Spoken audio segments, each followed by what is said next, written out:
سر کہنا تو یہ ہے کہ ایک مذاق ہے اس ملک کے آئین اور قانون کے ساتھ کہ جو کچھ ہو رہا ہے اب دیکھنے میں تو سامنے یہ مورے نظر آ رہے ہیں، لیکن پس پردہ ایک بہت بڑی سازش ہے اور جو کچھ آج ہوا ہے یہ نہیں ہونا چاہیے تھا۔ زرداری صاحب کے حوالے سے کیا کہیں گے؟ کیا انہوں نے یہ خریدے ہیں؟ زرداری تو کیا کہہ سکتے ہیں، لوگ نعرے لگاتے ہیں ایک زرداری سب پہ بھاری، لیکن وہ اس ملک کی سب سے بڑی بیماری، اس کی وجہ یہ ہے کہ سندھ کے حالات آپ کے سامنے ہیں، تو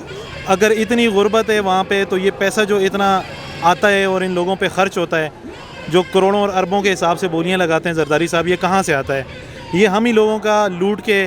لوٹ مار کر کے منی لانڈرنگ کر کے باہر لے جاتے ہیں اپنی آسائشیں اور سب کو۔ عوام سے ان کو کوئی لینا دینا نہیں ہے، ان کو اقتدار چاہیے، اور زرداری صاحب بھی اس ٹائم کسی کا مورا بنے ہوئے ہیں، پس پشت کوئی جو کردار ہیں وہ کچھ اور ہیں۔ اچھا وہ کون ہے پھر؟ مجھے میرے بھائی نے ریکویسٹ کی تھی کہ آپ نے نام نہیں لینا ہے، تو بس اتنا ہی کہوں گا کہ سب عوام جانتی ہے، کرتا درتا جو ہیں وہ 4-5 ہی لوگ ہیں جو پیچھے بیٹھے ہوئے ہیں اور وہ سارا یہ کروا رہے ہیں، تو ان کو چاہیے کہ اب کم از کم اس ملک پہ رحم کریں۔ اب یہ 1980 اور 90 والا دور نہیں ہے، ملک کے حالات آپ کے سامنے ہیں، ڈالرز کو دیکھ لیں، بے روزگاری کو دیکھ رہے ہیں آپ، بہت مطلب لوگوں کی زندگی اجیرن ہو گئی ہے، لیکن ان کو مزہ آ رہا ہے اور وہ اپنے ایکسپیریمنٹ سے باز نہیں آ رہے ہیں، اور مجھے تو اس چیز کا ڈر ہے۔ میں خود یہ چاہ رہا تھا کہ پچھلے کچھ عرصے سے میں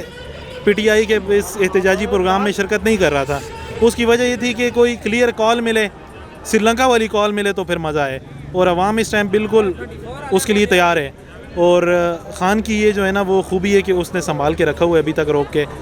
تو اگر بہت جلد اس کا کوئی حل نہیں نکالا گیا تو یہ حالات اس سے بھی بدتر ہو جائیں گے،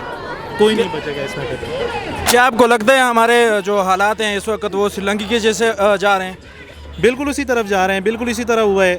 کہ 2-3 خاندانوں نے، وہاں پہ تو ایک خاندان کا نام آ رہا تھا، انہوں نے مل کے مطلب کوئی عوام کا کوئی خیال نہیں ہے، رعایا کا کوئی خیال نہیں ہے، لوگوں کی زندگی کیسے گزر رہی ہے، ان کو اپنے اقتدار سے اور مال بنانے سے بس مطلب ہے، تو حالات اسی طرف جائیں گے، عوامی رائے کا احترام نہیں کریں گے، حقیقی جمہوریت کی طرف نہیں جائیں گے۔ یہ مینڈیٹ آج دیا گیا ہے، آپ نے دیکھا ہے کہ جس طرح سے اس کو چوری کیا گیا ہے، تو حالات اس طرف نہیں، مجھے تو ڈر ہے کہ اس سے بھی بدتر ہو جائیں گے۔